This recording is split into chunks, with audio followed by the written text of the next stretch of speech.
Have you ever checked your bank account and felt a cold chill run through your spine? Not because of a scammer, but because someone you love stole from you? That's what happened to me.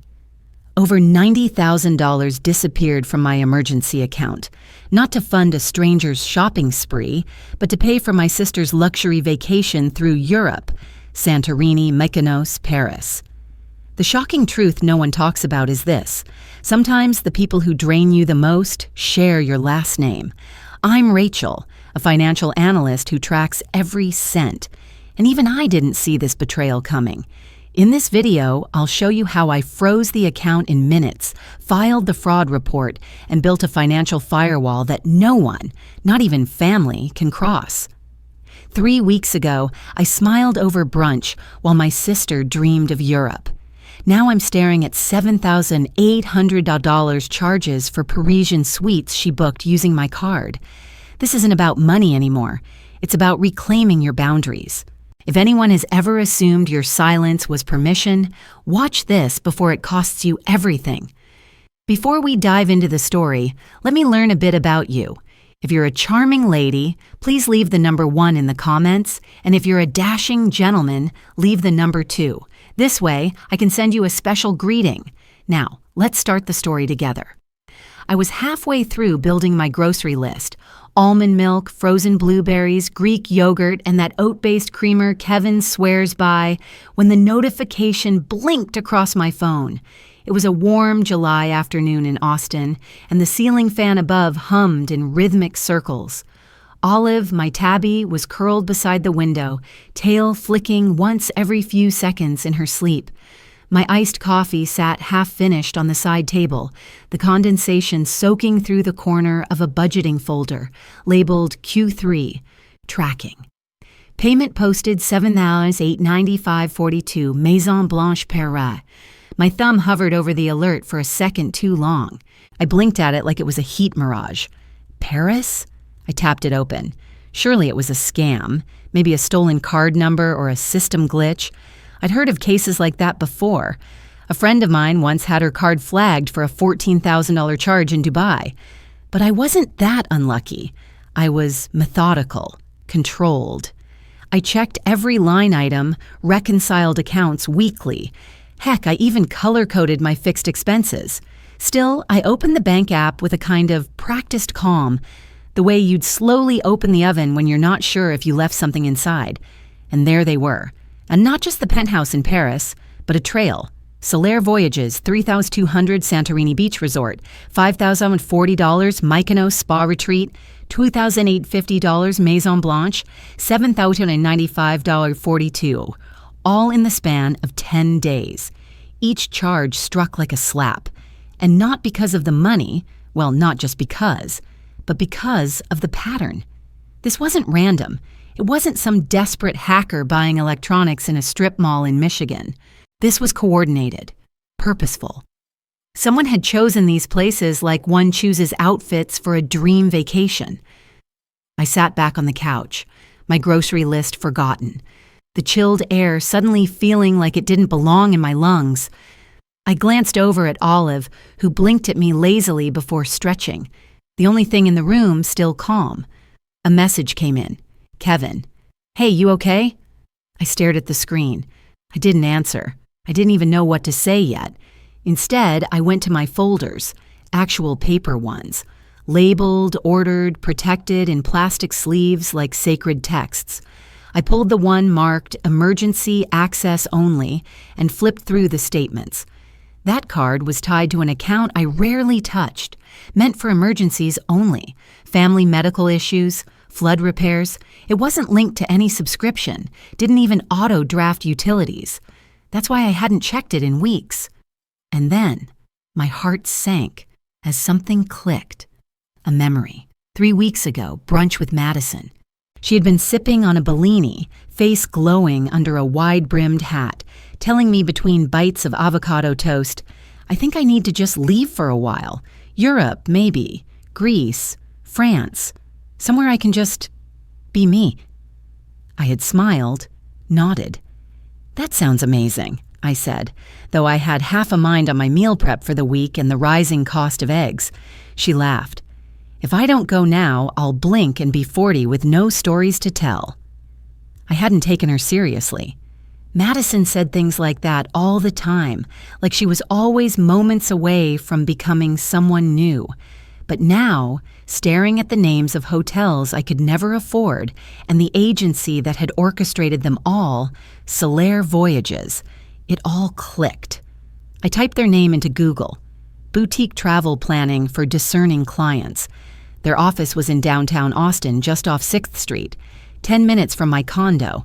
And then I remembered Madison again. The way she had flipped her hair that day, mentioning a travel concierge she had just met at this networking thing. I had dismissed it. I thought it was another one of her whims. But this wasn't whimsy. It was theft. No, worse. It was entitlement, disguised as a family emergency. My eyes returned to the notification still on my screen. Maison Blanche Paris, paid in full, not even an attempt to hide it. I could hear Mom's voice in my head, the same phrase she had used for years. You're the one we count on, Rachel. I used to wear that like a badge. I thought it meant I was responsible, trusted, respected. But now it felt like permission. A quiet clause that read, "You'll pay for it, won't you?" Madison never asked. She just took. And in her world, maybe that didn't feel like stealing. Maybe to her, I was just part of the family ATM, the one they trusted not to say no. I refreshed the transactions. Another charge had just come through. Solaire Voyage, concierge add-on, $100. I exhaled sharply. It wasn't over. Not yet. I got up, crossed the room, and sat by Olive, who looked at me as if to say, "Well, what are you going to do now?" I didn't know yet. But what I did know was that this wasn't fraud. This wasn't a stranger. This was my sister. This was my family. And it was just getting started. The tile of my balcony was still warm from the July heat, holding on to the sun's memory as the sky faded from amber to a dusty rose. I stood barefoot, my toes gripping the edge, phone in hand. Olive was curled up behind the screen door, dozing. I hadn't told her yet that the world had shifted. I hit call on the contact labeled Dad Home. 2 rings. "Hey there," Dad answered, his tone like nothing was wrong. Like we were about to talk about the air filter or the neighbor's dog. I cleared my throat. "Dad, did you use my credit card for Madison's trip?" The silence was so sharp I heard the hum of the ceiling fan behind me and the slow whir of a plane overhead. "Well," he said, drawing it out, "Madison's limit wasn't high enough. And you're so good at paying things off. It made sense." No apology. No confusion, just justification. "You didn't ask," I said. "She was in a rush. Timing was tight with the flights, and you know how agencies are. Solaire needed full payment to lock in the rates." "Solaire Voyages," I repeated. She talked about them over brunch, said they were bespoke and life-changing. I thought she was dreaming. "She was," he said, "and now she's living it." I bit my lip. I could see the edge of the sunset slicing across the horizon. "So, you just used my card?" "Rachel," he said, in that patronizing tone I'd known since I was 13. "It's not like we drained your savings. You're doing well. This is just a temporary thing." Temporary. $90,000. "Do you even know how much it was?" I asked. A pause.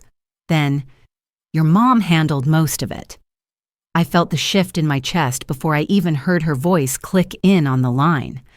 "Sweetheart," Mom cooed, "don't make this bigger than it is. It's just a trip." "Just a trip," I repeated. "Santorini, Mykonos, Paris, penthouse suite, spa days. That's not a trip. That's a rebranding campaign." She gave a light laugh, the one she used when she didn't want to talk about something. "She's growing, Rachel. She's glowing in those pictures. Did you see the one of her at the rooftop cafe? She looks so free." "She looks expensive." "You've always been the sensible one," Mom said. "You budget. You save. You don't need much." That word again. Need. like having boundaries was greed. "That's not the point," I said. "This wasn't a gift. It was theft. No one asked me." Mom sighed like I was being difficult. "You've always had a thing about control." "It's my credit," I snapped. "My name on those transactions." "We didn't think you'd mind," Dad added. "You're always helping." "That's not help. That's being used." Another silence. Dad coughed. "You know, your sister's only young once. This is her window." "And what about mine?" I asked.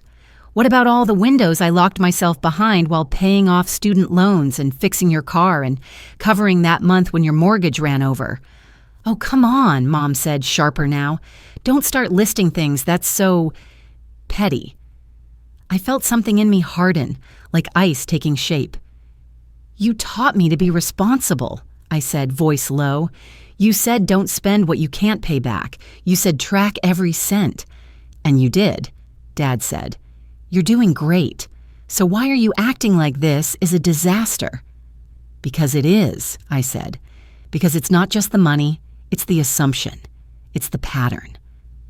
I heard a breath draw in on the other end, then Mom's voice, quieter now. "You always ruin everything, Rachel." The sentence hit like an echo from childhood. She continued, icy now, "And you're about to ruin this, too." Click. She hung up. I sat at my kitchen table long after the moon rose, iced coffee forgotten, now just a puddle beside my folders. I traced the edge of the notepad with a shaky finger. I wasn't just writing expenses. I was writing history, evidence, my version. In the past, I would have deleted those charges quietly just to avoid the tension. Maybe even told myself it was my fault for not locking my accounts better. But something had shifted. Their words, especially Mom's, didn't just sting. They clarified. "You always ruin everything." No, I was the one cleaning up the mess. And this time, I wasn't going to keep sweeping it under the rug. I opened my laptop, typed out a timeline, pulled bank records, receipts, screen captures of every charge. I'd build a record, a shield, and if it ever came to that, a sword. Olive jumped on the table and curled up beside the notepad. She looked at me with that slow blink that felt like approval. "Yeah," I whispered, rubbing behind her ear. "It's time they heard me. Properly." And in that quiet, with only the hum of the fridge and the weight of the truth pressing down, I realized this wasn't about money anymore.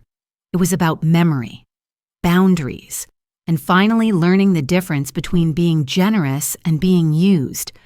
Tomorrow, I'd make the first call, and I wouldn't apologize for doing it. It started with the ping of a notification. I was sitting in the kitchen, curtains drawn, Olive curled up beside my laptop. The air smelled faintly of lemon vinaigrette from the cold salad I hadn't really touched. My fork had been sitting mid-air for 5 minutes when the phone buzzed again. Instagram. I opened it without thinking. And there she was, Madison, poolside in Santorini, a wide-brimmed hat angled perfectly, a lavender martini balanced in her hand. Her skin looked sun-kissed, her smile effortless. The caption? "Thanks, sis. Blessed Mykonos magic." And she tagged me. "Dear friend, what would you do if you were in my shoes? I bet you can't guess what's coming next. But before we go any further, drop a 5 in the comments if you're still with me, because what happens next might just leave you speechless." I stared at the glowing screen, my thumb frozen mid-scroll, my stomach twisted. It wasn't just the tag, it was the performance, the unspoken assumption that I was in on it, that I was the silent benefactor in her fairy tale. I clicked through her stories. Yachts slicing through turquoise water, boutique shopping in Paris. She held up a Dior bag with a giggle, a spa day in Mykonos, soft music playing while someone massaged her temples. But it wasn't just her posts that stung. It was the comments. Aunt Lila, "You're glowing, you deserve this." Uncle Dean, "Proud of you, kiddo." Even Mom, "Our little world traveler, family goals." I felt like I was watching a party I'd paid for and hadn't been invited to. The screen blurred slightly. I hadn't realized I was holding my breath. Olive nudged my hand with her head, then leapt onto the keyboard, pulling up a video of Madison dancing barefoot under string lights. I let it play. The music was soft jazz. Her hair caught the light. She looked free. Carefree. I didn't even know what that felt like anymore. The FaceTime rang. It was Kevin. I almost didn't answer. But then I remembered the email he sent last week, the one with budgeting templates and a note that read, "Hope this helps, Rach. Let's talk soon." I swiped to accept. His face popped up, framed by his bookshelf and that same crooked photo of us from college graduation. "Hey," he said. "You okay? You kind of ghosted me." I gave a small laugh. "Define okay." His brow furrowed. "What's going on?" So I told him. Not everything at once, but in pieces, like untying a knot, letting the thread stretch out in its tangled shape.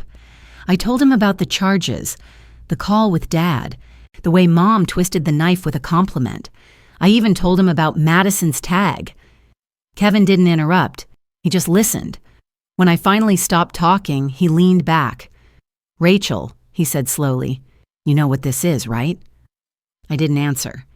"It's fraud," he said. "Your name. Your card. No authorization." "I know," I whispered. "Then why haven't you reported it?" I looked down at my hands. "Because it's Madison. Because if I freeze the account, she'll be stranded, and she'll hate me." "She already expects you to save her," he said, "and she's doing it in front of an audience." I looked back at the screen. Madison had just posted another story, this one of a massive brunch spread. Pastries, cheeses, figs. The caption read, "Living my best life. Thanks, big sis." My fingers clenched. She had no idea what that post cost me, not just in dollars, but in dignity. I pulled in a slow breath. "Freeze the account." Kevin blinked. "Are you sure?" "She tagged me," I said, "like I was her sponsor." "You are," he said, "and you didn't sign up for it." He turned serious. "If we do this, she'll be stranded.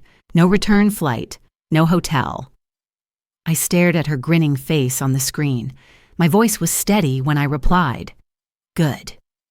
Kevin was quiet again, but this time it wasn't hesitation. It was precision. "Okay, I'll help you call the card company. We'll freeze the account, flag the transactions, and start the paperwork." I nodded, even though he couldn't see it. "Can you stay on while I do it?" "Of course." It took almost an hour. The hold music looped endlessly, a tinny version of Vivaldi's Four Seasons. I paced the living room with the phone on speaker, Olive trailing behind like she sensed something was shifting. When the representative finally picked up, I had to explain everything twice. "No," I said, voice calm but clipped. "I didn't authorize any of these charges." "Yes, that includes the 5-star hotel in Santorini."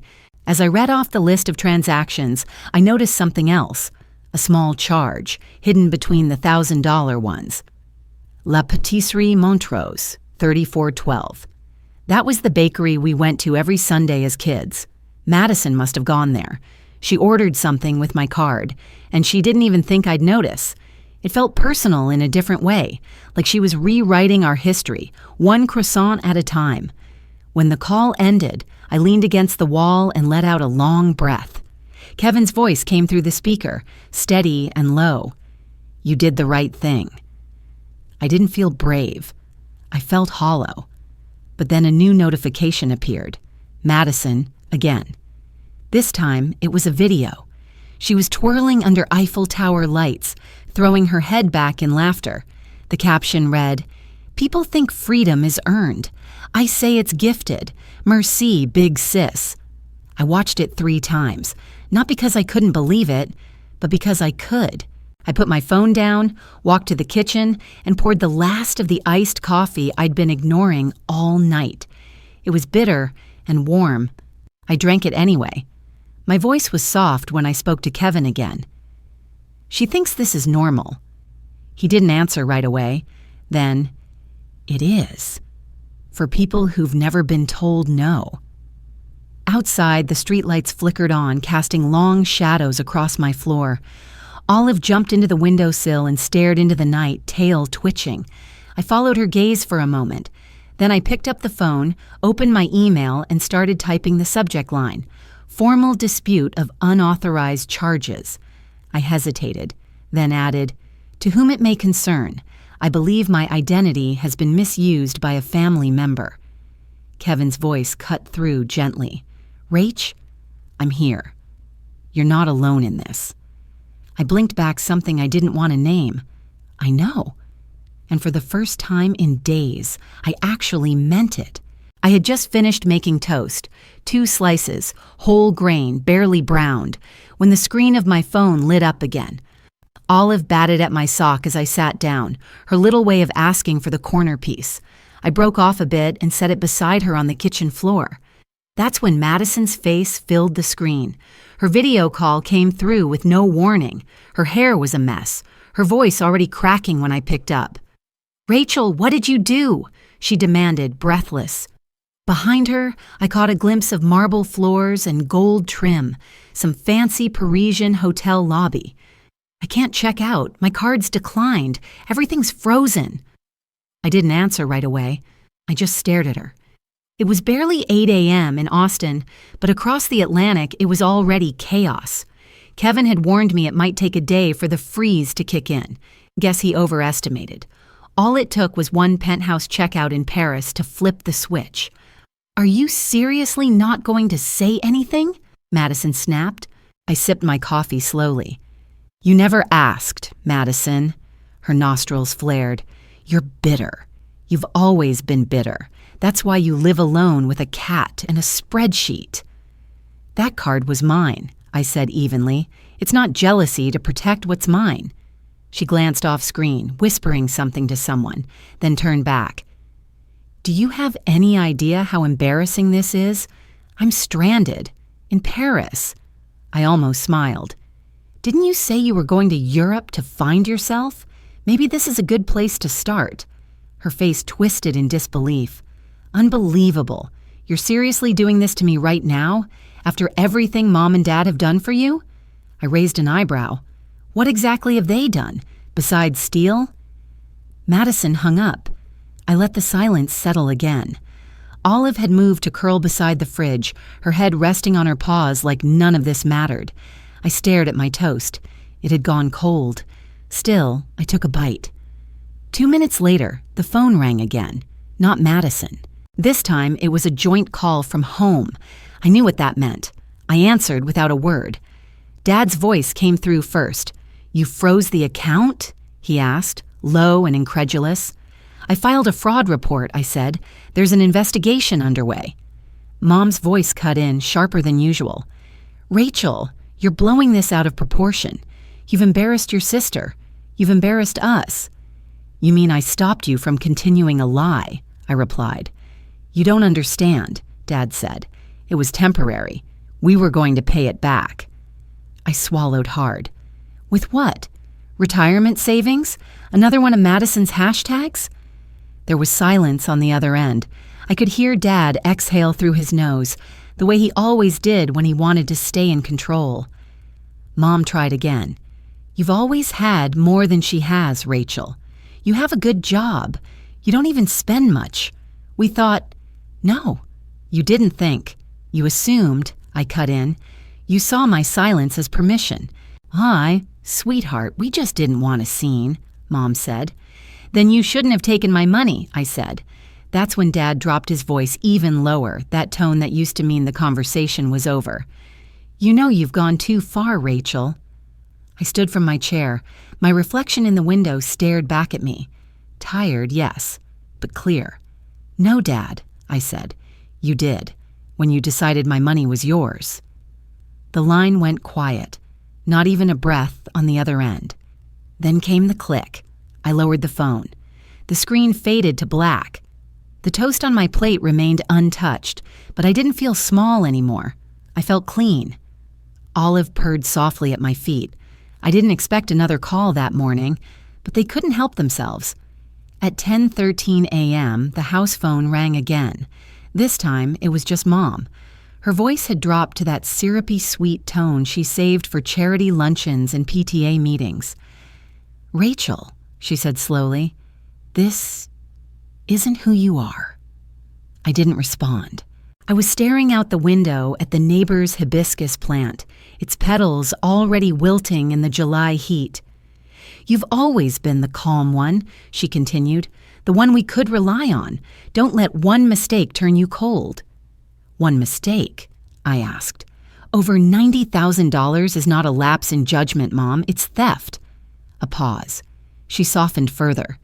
"We didn't raise you to be vindictive." "No," I said. "You raised me to be useful. And I was, wasn't I?" She sighed. "Don't do this. To the family. To Madison." I looked down at Olive, still curled in a warm patch of sunlight on the tile. I remembered teaching Madison how to tie her shoes, driving her to prom, defending her when she dropped out of her third major. But apparently none of that counted. Not like a lavender martini in Santorini. "I didn't do anything to her," I said. "I just stopped letting her do it to me." Another pause. Longer this time. Then came the shift. "Well," Mom said, voice cooler, "you've put us in a difficult position. There may be consequences." "There already are," I said. "They just finally apply to someone other than me." A small click. She was gone. I stood there for a long time after that, arms folded across my chest, listening to the refrigerator hum. Kevin texted an hour later. "Kevin, you okay?" Me, "Not sure." Kevin, "Brace yourself. If they're calling this much, something else is coming." Me, "I'm ready." I wasn't sure I believed that, but typing it helped. Naming it helped. I went to the kitchen and finally finished my toast. Cold, stiff, but mine. Somewhere in Paris, a penthouse stood empty. Maybe Madison had found a cheaper room. Maybe she was still screaming at the concierge. But here in Austin, the morning had settled into a quiet kind of rightness. For the first time in a long time, I felt like the money in my account truly belonged to me. And so did the boundaries I was starting to draw. "Rachel, it's Aunt Beverly. I just talked to your mom. But I wanted to hear it from you." Her voice came through soft, calm, like someone easing open a screen door instead of barging in. I hadn't heard from her in months, maybe longer. And yet, somehow, I wasn't surprised she was the one calling. Rain tapped the windows in a gentle rhythm, the kind of Sunday drizzle that made the whole apartment smell like warm laundry and quiet resolve. I was folding towels on the couch, Olive curled into the basket like she'd been there all morning, which she had. I sat down slowly, pressing the phone to my ear. "Hey, Beverly." "She said you froze Madison's card," Beverly continued gently. "She was crying, said you turned your back on the family." That word again. Family. It had become this catch-all for anything they didn't want questioned. I let out a breath. "Do you want the short version or the honest one?" "I'd like the version you haven't been allowed to tell." So I told her about the first charge in Santorini, the spa in Mykonos, the $7,895 suite in Paris. I told her about how I found the travel agency, remembered the brunch conversation, then the Instagram post that felt like someone tossing glitter over a grave. I didn't shout, didn't cry. I just laid the facts out like pieces of paper on a table. When I stopped talking, there was a pause. Then Beverly said quietly, "That's not just hurtful. That's criminal." I stared down at the laundry basket. Olive shifted, pressing her head against a warm towel. "You're not wrong, Rachel," Beverly continued. "In fact, you're the only one who seems to know what right even looks like." Her voice had a steadiness I'd forgotten existed in our family. Not sharp like Mom's, not dismissive like Dad's, not sugary like Madison's, just clear. "You remember Thanksgiving 4 years ago?" she asked. "Which part?" I said dryly. "When your mom made that speech about Madison's promotion and forgot to mention your new job. You smiled the whole time." "I didn't want to make it about me." "You didn't want to make them uncomfortable. Beverly corrected. "But I saw you. You wore that forest green dress and brought your own pie, and I thought, she's the one keeping everything upright and no one even notices." I swallowed hard. I didn't think anyone did. Well, I did, and now so do others. Some cousins have started talking. $90,000 hits different when it's your niece's life savings.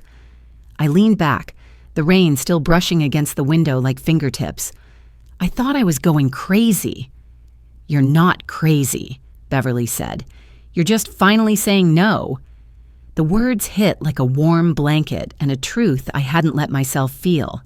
Beverly continued, "They'll rewrite this story by Thanksgiving, make you the villain, paint Madison as fragile, your mom as heartbroken, your dad as confused.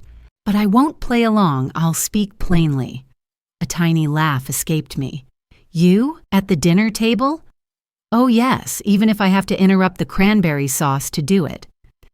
We sat in that soft silence for a moment, two women on opposite ends of a family line, holding the same thread for once. "I can't believe you called," I said. "I can't believe it took me this long," she replied. Then she hesitated just before hanging up. "Don't let them call silence peace, Rachel. It's just the absence of noise." The line clicked, and the room, though quiet, no longer felt empty. After the call ended, I stayed on the couch, letting the quiet settle like dust in a closed room. I thought about Beverly, not the Beverly from today, but the one who once pulled me aside at my high school graduation. Everyone else was fawning over Madison's outfit, the curls she'd spent 3 hours on, her barely there heels that she proudly claimed she could run a mile in. But Beverly found me alone by the refreshment table, sipping punch, just trying to stay out of the camera flashes. "You've always been the steady one," she said, smoothing the sleeve of my robe. "That's not a flaw, that's a foundation." I didn't fully understand it then.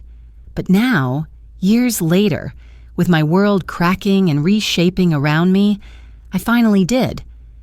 There's a strange kind of clarity that comes when people show you who they really are, and when someone else quietly, bravely reminds you who you are. I stood up, stretched, and opened the window just a crack. The rain had softened, tapering off into mist. Across the street, someone was lighting a grill, even in the drizzle. Life didn't stop, even when yours felt paused. On the kitchen counter, my fraud report folder was still open, highlighted, time-stamped, and waiting for me to keep going. For once, I didn't dread it. I didn't feel like I was bracing for war. I felt like I was reclaiming peace. Real peace. Not the silence people hide behind, the kind you build yourself and protect, even when it makes you the villain in someone else's story. I stared at the subject line in my inbox. Case closed. No further action required. The bank had finished their investigation. $90,000, reversed. I owed nothing. It should have felt like a victory, but all I felt was stillness, like I'd stepped out of a storm and forgotten what silence sounded like. Olive pawed gently at my ankle as I bent down to scoop her up. The soft tap of rain on the windows was the only sound in the condo. I sat cross-legged on the floor, a half-wrapped paperback resting beside me, Kevin's favorite author. I smiled as I folded the paper over its spine, taped it neatly, and tied it off with twine. No more frantic texts, no passive-aggressive emojis, just quiet, just me. I opened the family group chat. Thumb hovered over the latest unread message. "We need to talk. It's time to fix this." From Mom. I didn't read the rest. Didn't need to. With a firm tap, I held down the chat icon and selected Delete Thread. My hands didn't even shake. Kevin's message came just as I reopened my budgeting spreadsheet. "You still coming to the workshop?" I stared at the blinking cursor under the new sheet I'd started. 2024. Just me. For a moment, I imagined standing on that stage, telling a room full of women how to recognize red flags hiding in family love letters. But not yet. For now, it was enough just to breathe. I clicked open a new account. My name, my email, my password, no co-signers, no backup contacts, no shared access.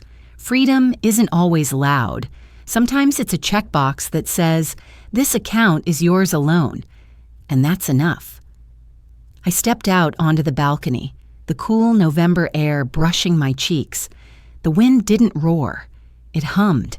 It whispered. For the first time in a long while, I wasn't preparing for the next demand, the next withdrawal masked as a request. I was just still. I closed my eyes and let the breeze carry the last pieces of guilt off my shoulders. Back inside, I pulled out my journal, one I hadn't touched since January. Its spine cracked like it was relieved to be opened again. I flipped past half-written resolutions and long-ignored to-do lists, stopping on a clean page. Slowly, carefully, I wrote, "I no longer confuse endurance with love." Then I closed the book and smiled. I closed the journal where I had just written, "I no longer confuse endurance with love." It wasn't anger that brought me peace. It was clarity, the kind that comes when you finally stop giving away pieces of yourself just to keep the peace. In life, when love starts to feel like a burden, it's often because boundaries have gone missing. Real family doesn't ask you to stay silent in exchange for affection. Sometimes saying no is the most loving thing you can do, for yourself and for others. If this story reminded you of a line you once had to draw, I invite you to share it. Your voice matters here, and someone reading it might need to hear they're not alone. And if this story touched your heart, give it a thumbs up and subscribe for more stories about resilience and hope. Thanks for watching.